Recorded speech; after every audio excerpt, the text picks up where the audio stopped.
예, 안녕하세요. 연세대 한준 교수입니다. 제가 발표에 앞서서 이 제목에 대한 약간의 변명을 해야 될 것 같은데요.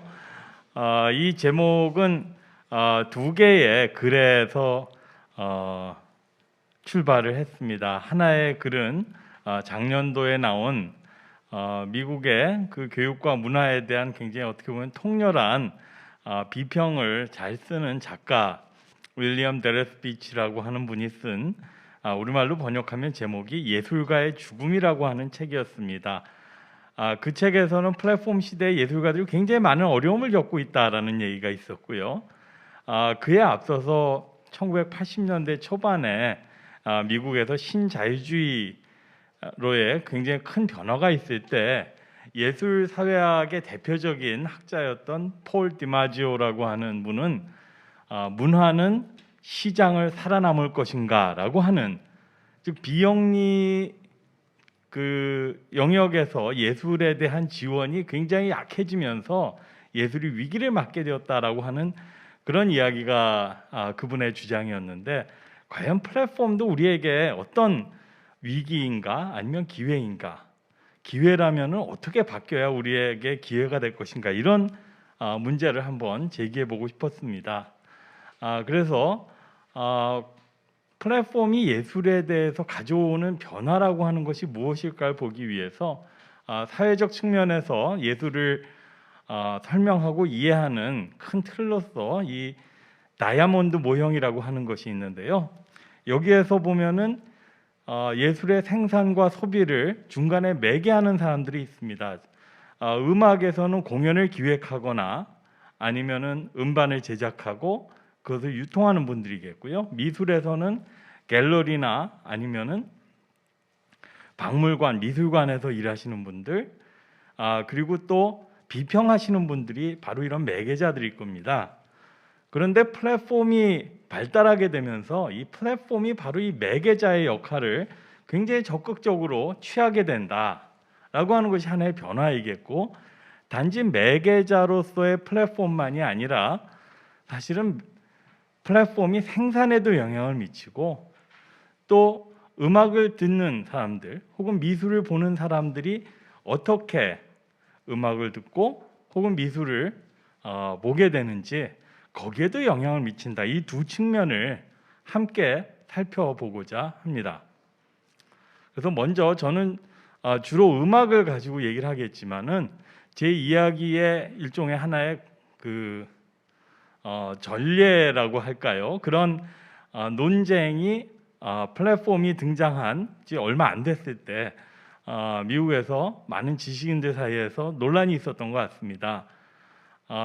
2010년 무렵 스마트폰이 발달하고 그 다음에 그것을 중심으로 해서 플랫폼이 등장하고 그 다음에 음악이나 미술에서도 굉장히 많은 변화가 있었는데, 그때 상당수의 예술가들이나 비평가들은 좀 비관론적이었습니다. 그때 The New York Times 매거진이라고 하는 굉장히 많은 사람들이 보는 잡지에서 디지털 미디어 전문가인 스티븐 존슨이라고 하는 분이 그거는 다 그냥 말만 그렇게 하는 거다. 실제 데이터를 보면 그렇지 않다. 오히려 플랫폼과 디지털이라고 하는 것이 결국은 굉장히 많은 창의적인 활동을 지원하고 있고 어떻게 보면 새로운 기회를 주고 있다, 이런 주장을 했습니다. 사실 요즘에 보면 저희에게도 이 이야기는 굉장히 설득력 있게 들릴 수 있는 것 같습니다. 왜냐하면 유튜브라고 하는 것을 통해서 짧은 시간에 무명에서 아주 셀레브리티, 유명한 그런 아티스트가 된 사람들도 등장하고 있고요. 또 과거에는 기회를 갖지 못했던 그런 사람들이 디지털 기술을 이용해서 자신의 작품들을 갖다가 많은 사람들에게 알릴 수 있는 그런 기회가 된 것도 사실인 것 같습니다.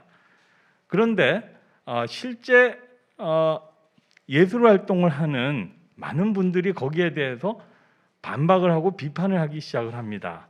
거기에 중요한 근거 중에 하나는 결국은 그렇게 많은 기회가 있지만 그걸 통해서 내가 생활이 안정되는 것도 아니고 또 그 기회를 가졌던 모든 사람들이 그 기회를 실현시킬 수 있었던 것도 아니다.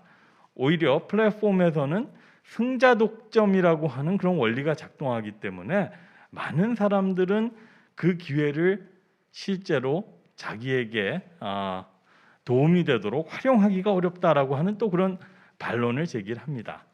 과연 어느 쪽이 더 강하게 작용하는 현실인지 몇 가지 자료를 볼까 합니다. 저는 미국과 한국의 경우를 대비해 보겠는데요. 사실은 미국과 한국이 상당히 다른 모습을 보이고 있어서 흥미롭습니다. 미국의 경우에는 이 막대 그래프의 높이가 플랫폼 이전과 이후의 음악 산업의 수입입니다. 여기에서 보시면은 2000년대 이후로 계속 줄어들고 있는데 특히 2010년 플랫폼 무렵부터 갑자기 뚝 떨어집니다. 아마 넵스터라고 하는 지금은 많이 잊혀졌지만은 파일 공유 사이트가 생기면서 음악을 돈 주고 사지 않아도 된다라고 하는 그런 인식도 생기고 지금은 스트리밍으로 이것이 다 흡수가 돼서 다시 반전을 하고 있지만은 가장 많은 수입을 올리던 때에 비해서 거의 절반 수준으로 떨어진 적도 있었던 것을 보실 수가 있고요. 그럼 과연 뭘 먹고 살았을까? 음악가들은 대중음악가들 중심으로 보면은 결국 녹음 수입으로 음원 수입이 줄어드는 대신에 그것을 공연 수입으로 메꾸고 있다는 것을 보실 수가 있습니다. 한국은 좀 다르다고 말씀드렸는데 2000년대 중반부터 시작해서 한국은 대중음악의 수입이 계속 증가하고 있습니다. 저희 뮤지션들이 전 세계적으로 굉장히 많은 인기를 얻고 있는 것을 잘 아시는 것처럼 또 저희의 음악 수입에서 보면은 가장 많이 줄어든 것이 노래 연습장 수입이죠. 한국에서만 있는 굉장히 독특한 현상인 것 같습니다. 대신에 많이 늘어난 것이 바로 온라인 음악 유통이고요. 또 그 못지않게 또 늘어나고 있는 것이 음악 공연이라고 하는 것을 보실 수가 있을 것 같습니다. 음악 산업 전체 규모의 변화와 함께 음악가들 사이에서의 양극화도 상당히 빠르게 진행되고 있는 것 같습니다. 왼편 그래프를 보시면은 미국에서 가장 인기 있는 그 음악 가수 드레이크라고 하는 힙합 가수의 스트리밍 횟수가 60억을 넘습니다. 반면에 한 1000등 정도 되는 그 음악가들은 거의 거기에 비하면 완전히 알려지기가 어려운 그런 모습을 보여주고요. 저희도 이제는 빌보드 핫 100에 관심을 가지게 된 것은 아마 BTS가 여기에 자주 등장하기 때문일 것 같습니다만은 우리가 잘 아는 비틀즈나 이런 저는 나이를 먹어서 그런 것 같습니다. 굉장히 많은 유명한 역사의 이름을 남긴 음악가들에 비해서 최근에 인기 있는 드레이크나 리안나 같은 가수들이 훨씬 더 많은 횟수를 핫 100의 차트에 이름을 올리고 있는 것을 보면 최근에 와서 더 양극화가 많이 진행되고 있다. 또 공연 수입에서도 2000년대 들어서 굉장히 그 티켓 가격이 많이 올라가서 결국은 공연 산업이 굉장히 활발해지고 있는데 그 늘어난 부분을 누가 많이 가져가느냐? 상위 1%가. 어떻게 보면은 저희도 그렇지만 미국 사회야말로 어떻게 보면은 빈익빈 부익부가 심각해지는데 그것이 예술에서도 마찬가지다 이렇게 얘기들을 하는 것 같습니다. 자, 이제 시간이 많이 남지 않았지만 생산의 측면과 더불어서 소비의 측면에서는 어떤 변화가 있을까? 아까 김홍중 교수님께서 알고리즘이 굉장히 파워풀해졌다, 굉장히 강력한 영향을 우리 삶에 미치고 있다고 했는데 사실은 알고리즘이 우리의 취향을 바꿔버리는 것은 아닌가 이런 이야기들을 많이 하고 있습니다.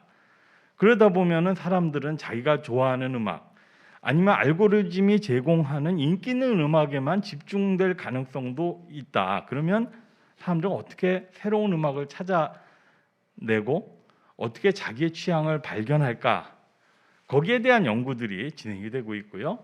그래서 또 하나는 어떤 음악이 인기 있는가에 대해서 과연 사람들은 좋은 음악을, 자기가 듣기에 좋은 음악을 선호하는가, 아니면 남들이 좋다고 하기 때문에 나도 그것을 따라 듣는 것인가. 매튜 살가닉이라고 하는 이 실험을 통해 가지고, 디지털 실험을 통해 가지고 이 문제를 가상의 음악 시장에서 연구한 사회학자의 연구에 의하면은 사람들은 다른 사람들의 취향, 특히 플랫폼이 제공하는 다른 사람들이 좋아하는 음악에 민감하게 반응하고 있다라고 하는, 그래서 인기라고 하는 것은 결국은 다른 사람들을 쫓아가는 그런 소위 바이럴하다고 그러죠. 그런 바람의 결과이다, 이런 이야기들도 있습니다. 한국에서 이런 플랫폼이 우리의 음악에 어떤 변화를 혹은 어떤 영향을 미치고 있는지 보기 위해서 저희 조사 결과를 간단하게 소개하고 제 발표를 마칠까 합니다. 한국에서 음악을 듣는 시간이라고 하는 것이 하루에 얼마나 될까요? 젊은 층에서는 평균이 1시간이 넘습니다. 그것은 제가 보기에는 전체 인구에 비해서 상당히 평균이 높은 편이고요. 음악이 우리 일상에서 굉장히 중요한 부분이 됐다. 어떻게 본다면 플랫폼이라고 하는 것은 음악을 우리가 더 가까이 접할 수 있게 해주는 굉장히 강력한 툴이 되었다, 그렇게도 볼 수 있습니다. 그런데 과연 그만큼 우리는 음악에 값을 지불하고 있는가? 음악은 굉장히 싸진 면이 있다. 그것을 가져오게 된 스트리밍 서비스를 얼마나 이용하고 있을까? 자주 혹은 매일 이용한다는 응답이 20대에서는 절반 이상이 되고 있습니다. 그러면 과연 아까 제가 질문을 던졌던 새로운 음악은 어떻게 찾을까? 열심히 찾아 듣는 분들이 꽤 많았습니다. 그랬을 때 가장 많이 찾는 방식은 뭘까? 전체 인구에 비해서 20대, 어떻게 보면 플랫폼을 가장 많이 사용하시는 분들이 더 강조하고 있는 것 중에 하나는 온라인, 또 그와 동시에 바로 사회적 네트워크였던 것 같습니다. 이 사회적 네트워크 또한 우리는 SNS라고 하는 것을 통해서 이용되고 있다는 것을 보면은 결국은 우리는 이 플랫폼이라고 하는 것이 만들어 놓은 세상 속에서 사람을 만나고 그들로부터 영향을 받고 거기에서 나의 취향도 형성되고 있다라고 하는 이야기를 할 수 있지 않을까 생각을 합니다. 이상으로 저의 발표를 마치고요.